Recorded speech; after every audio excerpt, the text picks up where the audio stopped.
Good evening, everyone. Welcome to the latest installment of the Techcitement podcast. I'm your host, Yoni Gross, And I'm Eitan Yadlefker. and this is the most excited podcast in the world of tech. It's July 1st, 2014, episode 13. This evening, the big story is going to be Facebook manipulating your emotions. The internet seems to be up in arms about this one, and this time, Eitan knows something about the topic, and I don't. I make no promises. We have not mentioned this in the past, I believe, but Eitan holds a master's degree in psychology with a specialization in what is behavioral psychology? Behavior analysis. Behavioral analysis. So maybe he can fill us in a little bit on what this story means. Now, just to give you the background, Facebook seems to have altered the feeds of nearly 700,000 of its users, I believe all in the United States, so it's a very large proportion of... all English speakers. All English speakers, okay. They did not but specify still, what regions they were in, they just specified all English speakers. right, so instead of a very large portion of what's in the U.S., it's a very large portion of what's in the U.S., England, and Canada. You know, we've known for some time that Facebook was altering our feeds. You don't see everything that your friends post in Facebook, and you haven't for years.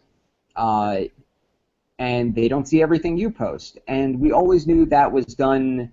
Facebook said it was to improve the feed content. They were trying to show you the things they thought you would find the most interesting.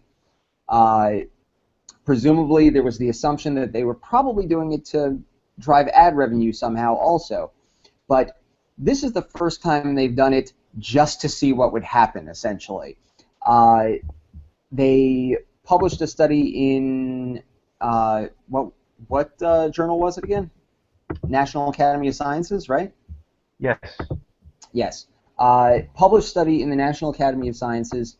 There have been some previous studies that implied that if you saw lots of happy things on social networks, it would make you sadder. And so Facebook... If I cut in here, the question they were trying to answer was not whether or not seeing positive posts on a social network would make you sadder. They were looking into, and this is based on a snippet I read of their results. Unfortunately, I haven't had a chance to actually see the actual article because it wasn't available to me in the last day or two. But what they were trying to question was, people suggested that social networks do not offer true human interaction, and as a result, emotional things do not transfer properly.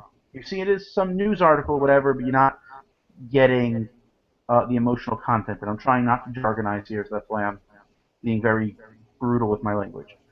I'm actually surprised that's how you're seeing it, because that's not at all how it's being covered anywhere.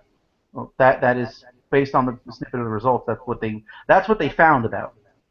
Okay, but that was not apparently what they were looking for. What they were looking for was it true that positive statements in your Facebook feed will make a person more depressed? Yoni, let me read you an exact quote, okay? Mm-hmm. In-person interaction and nonverbal cues are not strictly necessary for emotional contagion. Okay? What they're looking at was whether or not the verbal and in-person physical and body language cues and things like that are necessary to transfer properly the emotional content of news, of information. The idea is that it's whether or not other people are trying to say other things, I don't know. But what they actually, that was an exact quote from their paper. They are looking at whether or not the in-person interaction, the verbal cues, the physical cues, things like that, are necessary to transfer this information. If you read a text message that said, I had a kid, are you going to be as happy as if I come over and grab you and said, I just had a kid? Okay? That is what they are asking, because it has been suggested that we're becoming more disconnected because of social networks. They're just trying to prove that they're okay.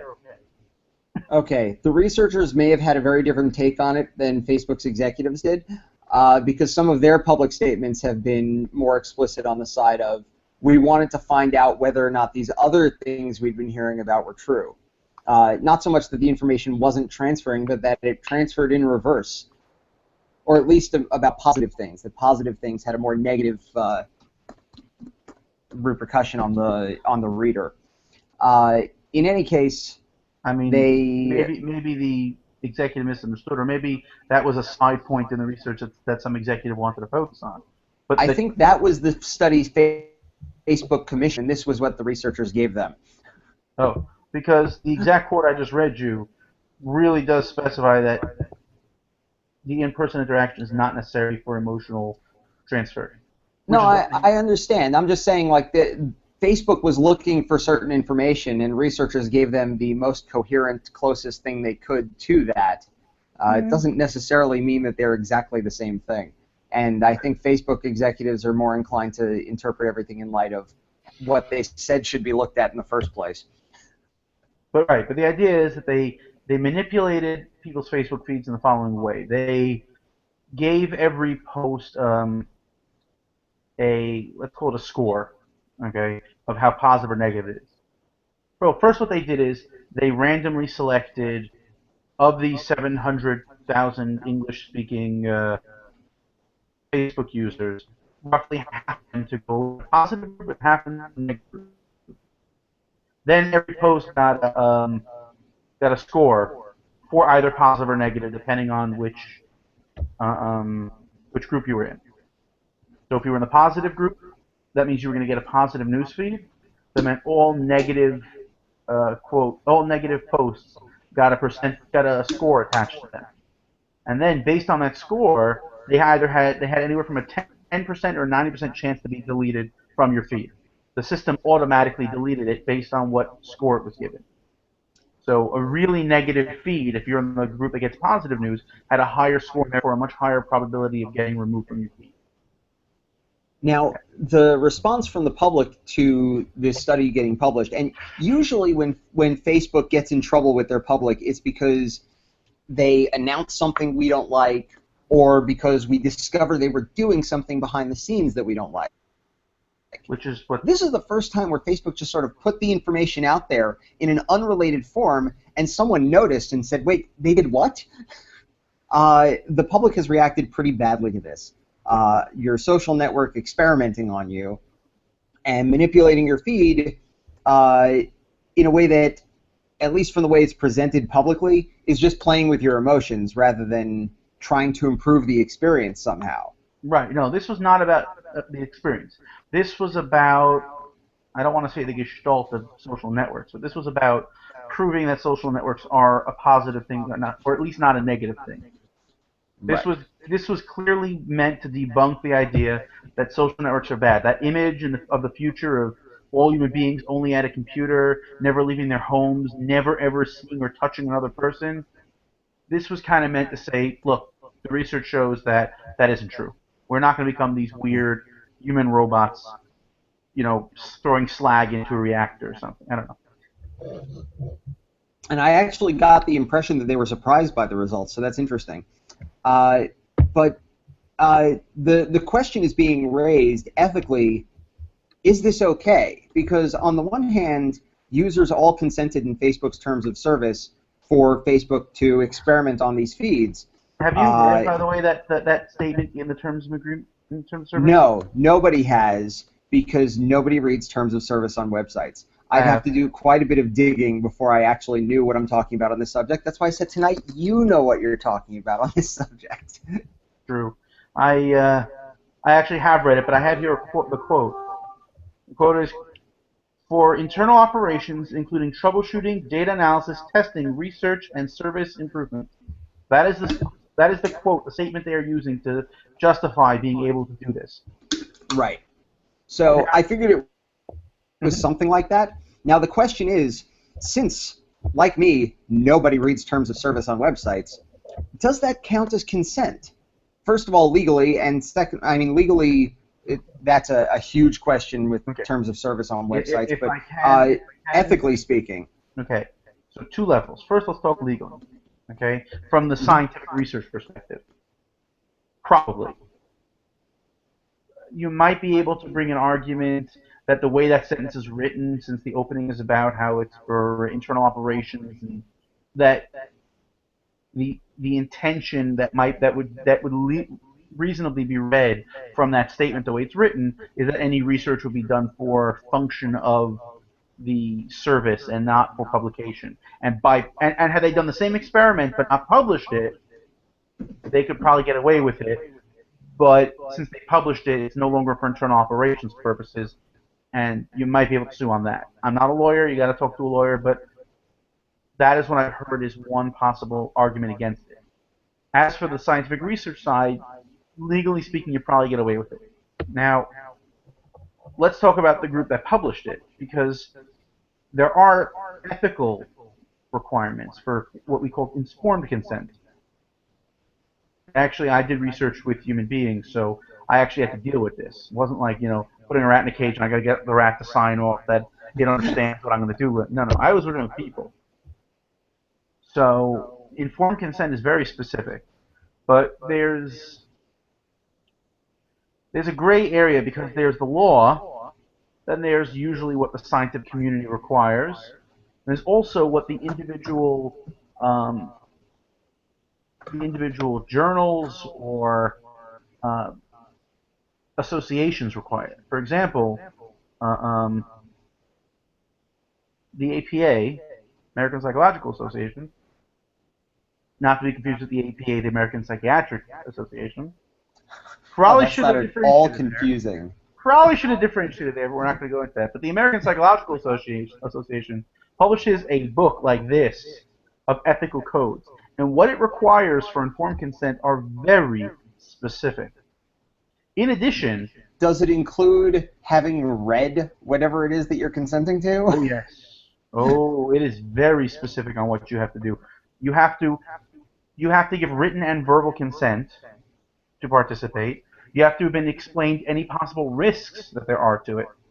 There are people now who are arguing whether or not, if you're making people use a computer to do your research, like your research is at a computer terminal, you have to discuss with them the possibility of refresh rates causing seizures based on the APA's current ethical guidelines. Okay, so is by that those considered guidelines, a reasonable risk? By those guidelines, there's no way this qualified as consent. No. Not to mention, it is generally considered a requirement. I'm pretty sure the law, it's been a little while since I've studied the ethical side of it, and since I'm no longer researching, I don't keep refreshing my memory, but the law requires that you get a approval to do any research. And institutions have boards that you have to submit your plan and what you're going to tell, your research idea, what you're going to do, and what you want to tell in your informed consent. And they have to approve it. They have to sign off, or you can get fined. You can go to jail. You can't just sit people down and research on them, even if you just want to, I want to know something. The law has requirements. So I can't imagine that they got, where's Facebook's central office located? I don't remember. I think Silicon Valley. Okay, let's say, is that far from UCLA? And we're losing our expert. No! I'm back. I'm here. Okay, because your face froze in a really funny position there for a minute. Sorry. Let's say they're close enough to UCLA, because I don't know exactly where Silicon Valley compares to UCLA, but it's the first university on that coast I can think of. I doubt they got a board at UCLA to approve this research study, and this has informed consent for that research study. So this is hugely problematic then, and the internet for once is freaking out with good reason. But see, Facebook isn't the ones who are in trouble here, or rather, shouldn't be the ones who are in trouble. Well, no, they should be the ones who are in trouble with users who are pissed because they don't like this. But they're not in legal trouble though. No, the people who should be in trouble is the journal that published it using this as, quote, informed consent.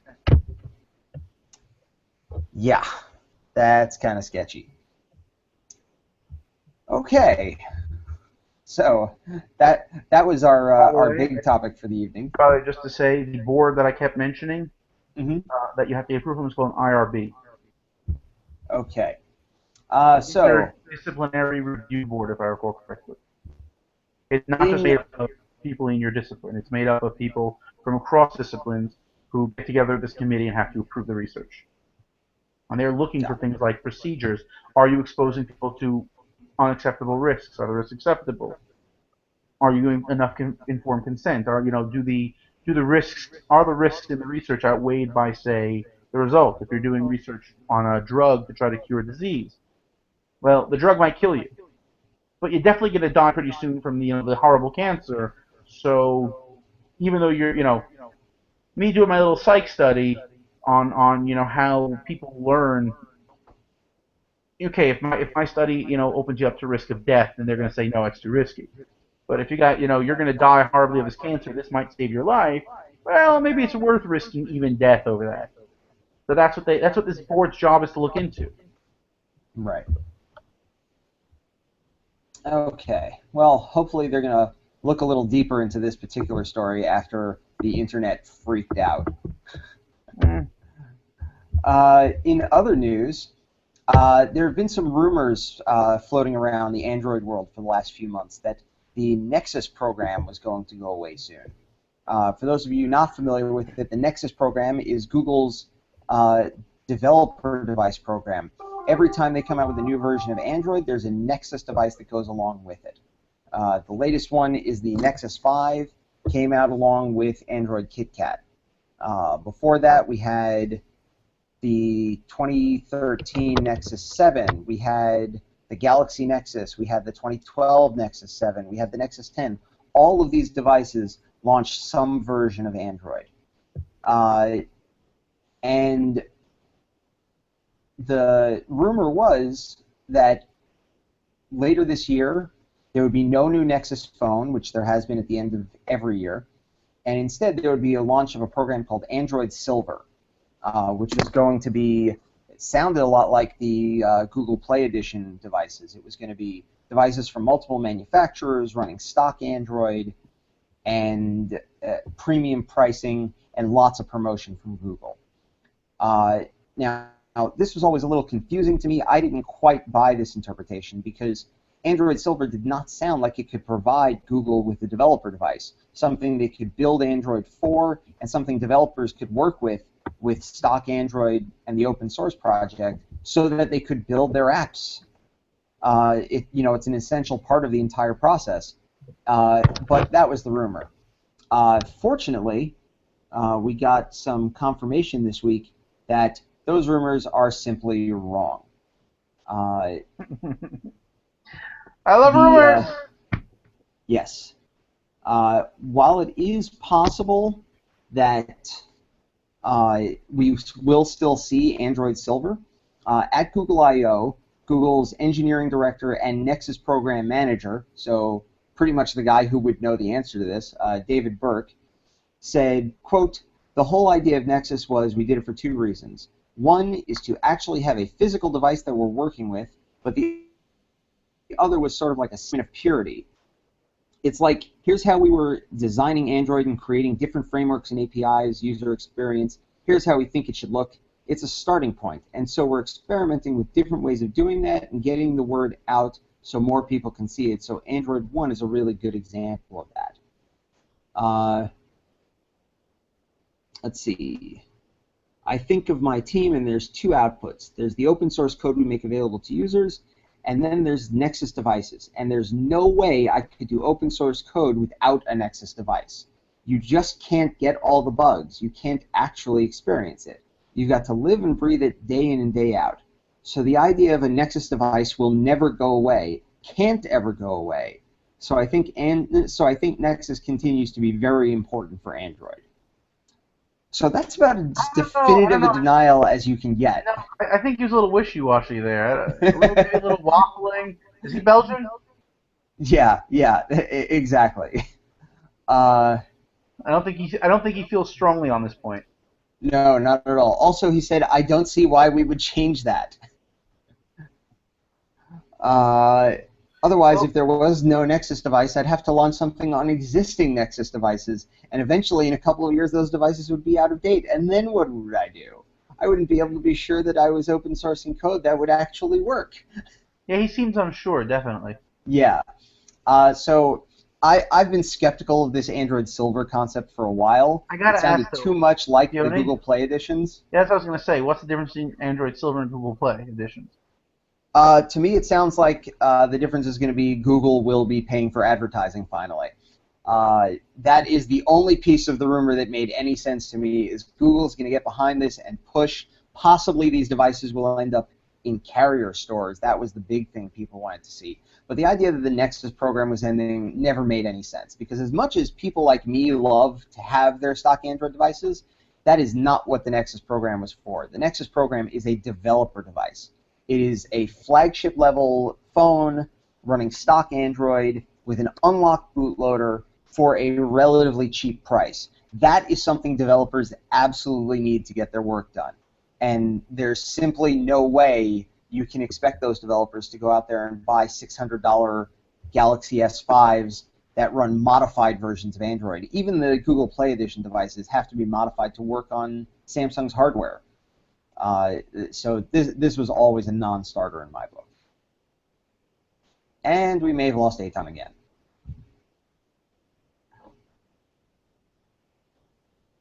Going once, going twice. Oh boy. Well, isn't it lovely that my ISP is going to be bought out by Comcast soon? I really hope that doesn't happen, because this is becoming a weekly event.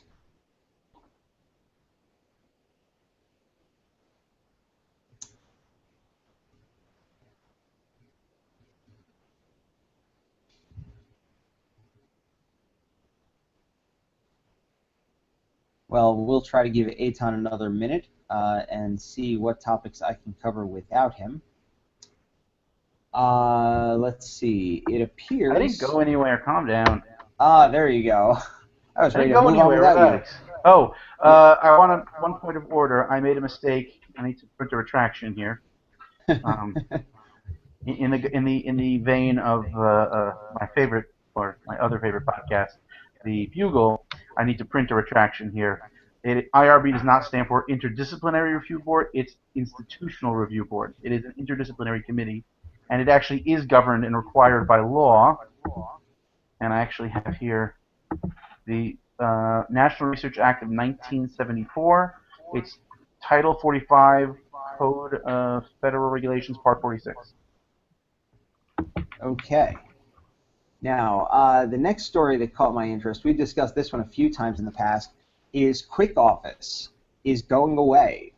Now, for those of you who don't remember, Quick Office was a office suite for Android. It handled Word documents, Excel files, PowerPoint presentations. It was a fairly good program. People loved it. It was fairly expensive. Google bought it, made it free, integrated it with Google Drive, and it was a little confusing, though, because you needed to edit your Word documents in your Google Docs in the Google Drive app. Then Google came out with their own separate editing apps for docs, sheets, and presentations that worked on Google's file formats, but not on Microsoft Office documents. And so if you wanted all the stuff that Google had to offer for an Office suite, you needed 5 different applications just to see all your files and edit all your files. Oh my God, I remember. This was a mess. Yes. So at Thank I.O. God for last week, Polaris Office. Google announced that Google Drive will now have, both on the web and in Android, native editing of Microsoft Office files. So if you open up the Docs app on Android, you can now edit Google Docs and also Microsoft Word documents. They're interchangeable as far as Google's concerned now. You can actually edit the Word files in Word without converting them to GDocs, which means your formatting might actually stay the same if you work on a document in Google Docs. That is a huge improvement, and Quick Office is going to go away. So now we're down to Drive, which will be Google's equivalent to the Dropbox app, and then Sheets, Docs, and Presentations as editors for those 3 types of files. And it won't matter whether it was created in Google Docs or in Microsoft Office, you'll be able to work with it either way. And they can't merge those into just one total app that does They everything? could, but I mean, look at Microsoft Office. You have Excel, which is separate from Word, which is separate from Outlook, which is separate from PowerPoint. They created separate apps for those separate things. They're part of a single suite, but one of the great advantages of mobile apps is that you can narrow things down in certain ways. So rather than limiting the number of apps, what they did is say, install Docs, and when you go to Docs and look at the files available to you in your Google Drive, you will only see things editable by Docs. And you won't see your spreadsheets and you won't see your PowerPoint presentations. If you want to see everything at once, you can go to the Drive app, which will be just like the Dropbox app, you see all your files. But if you just want to go into your editor and find the files that work with it, you only want to see one file type, just like you do on your computer. I don't open Microsoft Word to look at my Excel files. I open it to see my Word files. And when I go to the Open dialog in Microsoft Word, all I see is things that Word can edit. So there is a reason to give them separate apps. It was just the extra one of Quick Office that really made it completely useless. I would much rather have the Google Docs app, not Google Docs, the Google Drive app, and be able to click on the doc and just edit it. Well, you can. If you open Docs and click on if you open Drive and click on a document, it will launch the Docs app. Yes, but then so I have to go back to the previous app to switch to another file. Yeah, but how would you see the difference between them? All you're going to do is hit the back button either way, and you'll end up exactly where you want either way. This way actually does give them the best of both worlds. You can either work in the Drive app and bounce back and forth between things, or work in one file type's app, and that'll work too. It works for both types of users. I don't mind that they broke it out like this. I minded that they broke it out like this and kept Quick Office around. But now Quick Office is officially going away, and it'll make a lot more sense. Right here. Let's see. Android Wear, smartwatches, and Android TV, and Android in the car, or whatever that part was called. It appears there will be no manufacturer skins on any of those. You're going to get a stock, as Google intended experience, out of the box on every single one of them. Even the Samsung Gear Live runs stock Android Wear. They cannot edit it. Eitan, what do you think? For Samsung. How are they going to know. survive without bloating something with layers upon layers of extra programming that is functionally unnecessary? Well, they can still do some of that. Oh, that's not true. That's not true. It's 80% functionally unnecessary. So this 20% that I really like. They can still do some of that. Samsung can add their own apps to a Wear device. What they can't edit is the user interface. So, for instance, Samsung put a heart rate monitor in Gear Live, which is not in the LG G Watch. And there's an app to work with it, and I think they put in their own stopwatch app or something like that. And LG put in their own app or two. Manufacturers do have what they can add to the software, but it is just specific applications, not changing the way the entire thing works. The watch isn't going to have TouchWiz on it. How are they going to survive?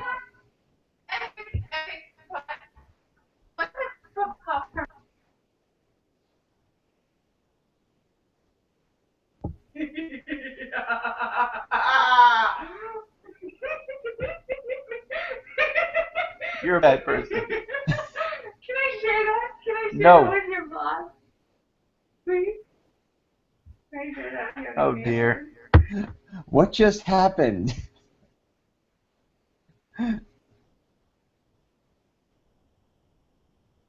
Okay. Let's see. What else do we have here? Sorry about that. My wife That's is quite evil. all right. You're going to have to fill me in on that one after the show. My wife is evil. That's what you need to know. Well, I already knew that. Fair. Now, for those of you who sat through the entirety of the Google I/O keynote, which I imagine there are not many of you because, my God, that was long. Although I did watch absolutely none of it. Yes. If you sat through the whole thing, well, if you sat through the first hour, you got to see a protester stand up in the middle of the thing and interrupt it. What did the protester And oddly enough, a presenter who did not even slow down while the protest was going on. He just kept going right over it. And then, like an hour later, a second protester got up. What were the protesters protesting? Too much free services. So the first protester was part of the whole movement in that part of California to push the tech companies on the fact that their high-paid employees are driving up cost of living in San Francisco and the surrounding areas, and people are getting evicted from their homes. This one in particular was a woman who lived in a building owned by a lawyer who worked for Google, and the lawyer was using a particular aspect of the law to evict all the rent-controlled tenants from the building. So she was about to lose her apartment, and she wanted Google to do something about this. Google clearly can't do anything directly because it is not Google evicting them. It's an employee of Google in his own private business evicting them. And is he a true employee of Google, or is he a lawyer working for a law firm that Google hires and has on retainer? I don't know that it really makes any difference since this has nothing to do with Google at all. It's not even a Google employee. No, it could be bad for the company image if it was a Google employee directly doing this. A company could conceivably have a concern how it might affect their image if their employees are doing this. Maybe one guy, no, but if there are 10, if it becomes more common, this kind of thing, so they might step in and tell somebody, look, if you continue down this path, you might lose your job. Well, I will say this. It's bad for company PR even if he's not an employee because but if he's not an employee, look at what just happened. But if he's not an employee, they can't say we're going to fire you because you don't work for me. No, but you can say you can say we're going to fire your firm. We can find another outside counsel.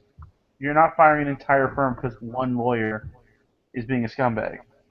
No, but you can say to that firm, we'll fire you unless you get your guy to stop being a scumbag because it's making us look bad.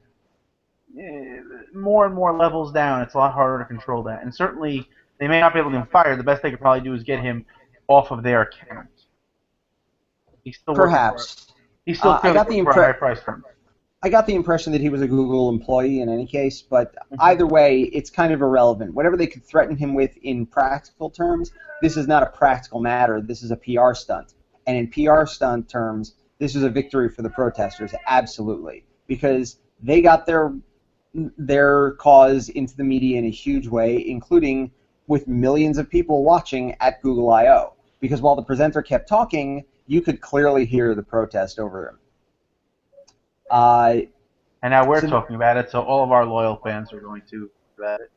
Yes. So this is an ongoing battle in San Francisco. There are people who've lived there for decades who didn't want the city to change, and then there's these newcomers coming in with Silicon Valley money, and there's a housing shortage out there, and so because people with higher incomes are moving into the area, housing prices are going up. The real answer, as far as I'm concerned, is not to protest tech firms because they can't do anything about the housing shortage. It's protest the city government that has made it virtually impossible to build large quantities of housing around the area that would need this. Google being there and having high-paid employees is not the cause of rising prices. Well, I mean, it is, but has the city done that? No, the city has all sorts of environmental laws that have made it very, very difficult to start building any new housing, which is why San Francisco had a housing shortage before this trend started. It's just that Google's high-paid employees and the other tech companies' high-paid employees are not driving up the prices. They're driving out the people who would otherwise have paid the existing rents, but the prices were going up anyway. It's just they're going up faster because there are people who can pay those higher prices. And Yeah. this is the gentrification process that happens everywhere in this country. When things get prosperous, poor people end up having to move out of the places they lived before. You know, it's not a great situation, but it's not the fault of the companies paying a better amount of money to their employees. It's the fault of the cities that don't make better housing available and don't make larger amounts of housing available. I do hear that. But also, aren't there reasons for some of these environmental laws out there? I Yes, know there. I know San Francisco's known for being a super liberal, left wing. Maybe they went overboard with the. Well, that's exactly the problem. Is that there are reasons for environmental laws, but in San Francisco they're overly broad, which creates its own problems. If you want to actually protect the environment in a way that does not also destroy your city, you have to use moderation. You have to protect certain areas or protect things within certain limits. You cannot blanketly prevent construction in huge areas where your city would otherwise be But expanded. to be honest though, also I feel like a lot of people are there because they want to be, close to the imperial throne. Which imperial throne are we talking about? The imperial throne of the United States, protector of Mexico. You've totally lost me now. This is a political diatribe I don't understand. And You seriously don't know your own country's history? The traditional seat of the imperial throne of the United States is San Francisco. I have no idea what you're talking about right now. Oh my dear, oh Lord. Is this the thing with George Washington's great-grandson or whatever declaring himself King of America? No. No? Different thing? This is the story of Joshua Abraham Norton, who is also known as Norton the First. Died January 1880 at the age of 61. He went a little cuckoo. He fought in the Civil War, actually. He went a little cuckoo, walked off into the desert one day, came back and declared himself Emperor of the United States and Protector of Mexico. I think he had a title including Canada also. I'm trying to remember. That's a little weird. Just Anyway, no. so now that we... No. You have to understand this. He made his own money and gave it out to people. He was a complete lunatic. He lived on the street corner, crazy kind of guy. And he gave out money, his own strip, and stores in San Francisco accepted it as legal tender. The U.S. Congress formally recognized him as emperor. That is incredibly strange, and now that we've gotten to the incredibly strange, I want to get to the other protester. Now, Okay. I don't know what this guy was thinking, because no one in their right mind would wait till past the 2-hour mark in a keynote to launch their protest. You'd think they'd want to do it before a normal person would assume the thing's going to end. But for some reason, this guy waited until after 2 hours into the speech to start yelling, because Google is a company that makes robots that kill people. That's what he was angry about, the robots thing. Now, we all know Google is Skynet, and the Terminator is absolutely coming from Google. That's absolutely true. But... Oh my god, I just pictured Armstrong sitting here walking around with, Google stamped across his ass. And wearing Google Glass. Yeah. Show me John Connor. He wouldn't have to pry out his eye. No, I was just holding the glass. I wasn't prying out No, my no, eye. I'm saying he's got glass, so he wouldn't have to pry out his eye. He would just go, Google, show me John Connor. Yeah, Google bought a company last year called Boston Dynamics. They specialize in building robots that move the way living creatures actually do. Their most famous one was the Big Dog, I believe it was called. It's basically a pack mule used by the Army. There was also one that was demoed in Google's parking lot right after the purchase went through. I think it was called the Jaguar, and it basically runs like and as fast as a large cat of some sort. It was a little terrifying. So this company's clients were essentially all military contracts. There's very little else that they sold to. Google bought the company, immediately announced that they would fulfill the remaining military contracts, but not sign any more of them. This was going to become civilian products only. And this protester apparently didn't hear that part of the story. So he's worried that Google is creating robots that kill people. Now, even the military robots were never ones that killed people. These were not drones. These were mostly things for carrying stuff for the Army or looking at stuff for the Army. Not so much with the killing stuff for the Army. But, you know, little details, not so important, apparently. So that was the crazier of the two protesters, I think.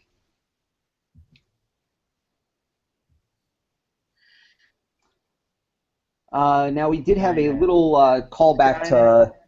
What's that? Skynet. Yes, Google is definitely Skynet. I mean, there isn't even a question. Now, we do have a callback to last week's episode with the court's Aereo decision. We've started seeing some of the repercussions to that. If you didn't hear last week's episode, Aereo, the company that used thousands of dime-sized antennas to take over-the-air broadcasts and stream them to your computers and mobile devices, was sued by the broadcasters, won a bunch of arguments in court, then lost one or two, went to the Supreme Court, where the Supreme Court essentially decided quacks like a duck, must be a duck. They look like a cable company, they must be a cable company. And so the fact that there are many input does not make any difference. It's the same behavior roughly as what a cable company is trying to accomplish. The technology is just an obfuscation, and Aereo is in violation of copyright law. And so Aereo was facing an injunction. They've announced they're putting their service on hold, refunding all customers their latest paid month, and shutting down the service. Aereo is done. I believe as of this recording, they've already shut down completely. Aereo is calling on customers to speak to their congressperson and try to get Congress to intervene, because this was not the Supreme Court ruling on a constitutional matter, but on the interpretation of the Copyright Act.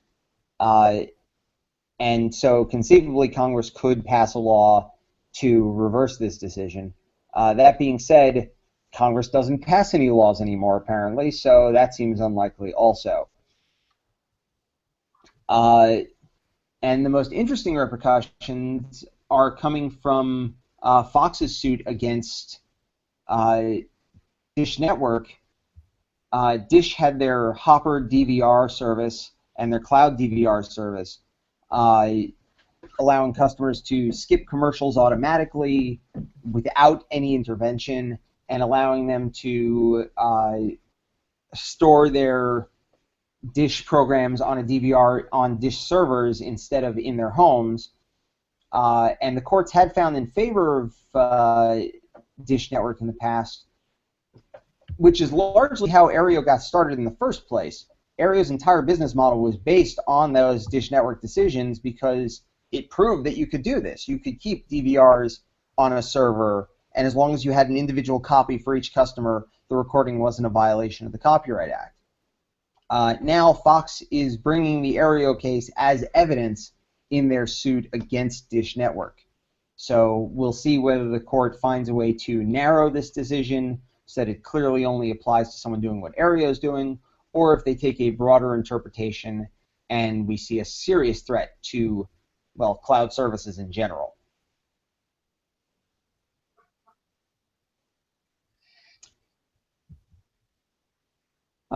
So on that cheery note, I think I skipped a story. Maybe we can find something happier to end on.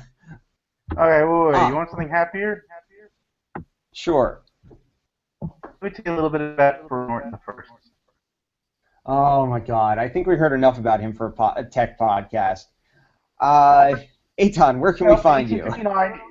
Wait, October 12th, 1859, issued a decree formally abolishing the United States Congress. In it, Norton observed, quote, fraud and corruption prevent a fair and proper expression of public voice. I'm sorry, but it's still accurate today. I'm sorry, but it's still accurate today. Please subscribe to our show on iTunes and leave a review if you enjoyed it, even the weird parts. You can also subscribe via RSS or to the YouTube channel. We'll be back next week, bringing you what's exciting and apparently bizarre in tech. See you next time. Goodbye.